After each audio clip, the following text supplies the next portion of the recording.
immigration, j'arrête l'immigration. Je veux l'immigration zéro. Immigration zéro, tout le monde dit que c'est une mesure qui n'a aucun sens juridique. Ah, mais puisqu'elle impose de remettre en cause certains textes fondamentaux, vous le savez pertinemment. Absolument. Et donc, je remettrai en cause les textes fondamentaux, monsieur. Les textes fondamentaux, excusez-moi, mais... C'est la Déclaration des droits de l'homme, je sais. C'est plutôt... Je sais, mais excusez-moi... Attendez, monsieur. C'est important de le dire. Vous, président, remettons en cause, abandonne-t-on ce pilier de la démocratie qu'est la Déclaration des droits de l'homme? Cher monsieur, le pilier de la démocratie, c'est le peuple. D'accord? Démocratie, c'est qui a rédigé la Déclaration des droits de l'homme? Démos, c'est le peuple. C'est les représentants du peuple français. Attendez. Je ne remets absolument pas en cause la Déclaration des droits de l'homme. Je ne remets absolument pas en cause les principes même de l'État de droit. Je remets en cause, en revanche, la liberté qu'ont les juges, Conseil constitutionnel, Conseil d'État, etc., d'imposer leur doxa au peuple qui n'en veut pas. Donc, à partir de maintenant, nous ferons un référendum. Le peuple tranchera. Je mettrai toutes les mesures que je propose, c'est-à-dire la fin du regroupement familial. Parce que vous avez raison, l'immigration zéro est impossible, vous avez tout à fait raison, dans le cadre de droit.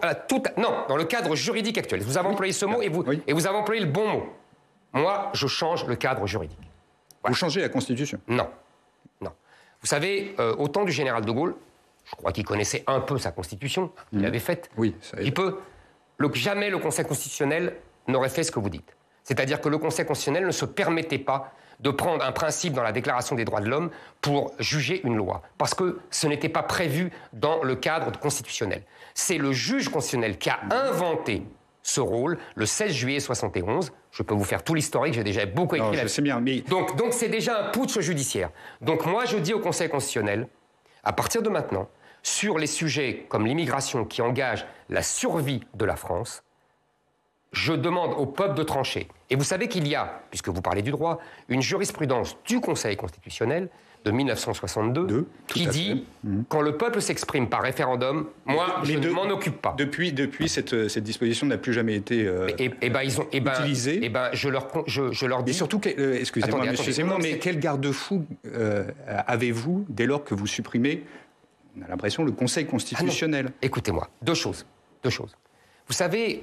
Le droit, encore une fois, j'ai pris cette comparaison que je crois amusante, le droit, ce n'est pas l'étape de la loi descendue du mont Sinaï. C'est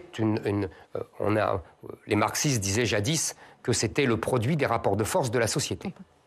Ça ne tombe pas du ciel. Vous savez qui est président du Conseil constitutionnel aujourd'hui? Monsieur Fabius. Laurent Fabius. Ancien Premier ministre socialiste. Vous savez qui est président de la Cour des comptes? Monsieur Moscovici, ancien ministre socialiste. Vous savez qui est vice-président, puisqu'il n'y a pas de président. Attendez, laissez-moi finir ma démonstration, je vous en prie. Oui, je vous en prie. Qui est vice-président du Conseil d'État? Monsieur Tabarot, qui était un ancien membre des cabinets de Madame Aubry et de Monsieur Kouchner. Donc en vérité, qu'est-ce qui se passe? Aujourd'hui, l'état de droit, c'est l'état socialiste. Ce sont les socialistes qui ne représentent plus que 3% dans le pays qui dirigent le pays. Et à travers l'état de droit. C'est-à-dire qu'à travers l'état de droit, les juges qui sont dirigés par des socialistes imposent leur vision du monde. Vous ne répondez pas à ma question. Référendum par le peuple, vous voulez redonner le pouvoir au peuple, je comprends tout à fait la logique.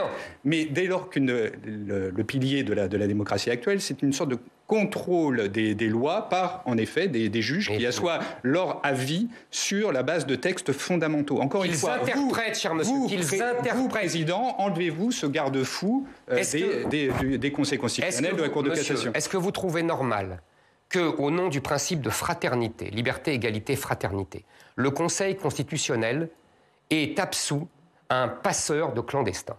Est-ce que vous trouvez normal qu'au nom des grands principes, la Cour européenne des droits de l'homme nous ait empêchés d'expulser vers l'Algérie un djihadiste?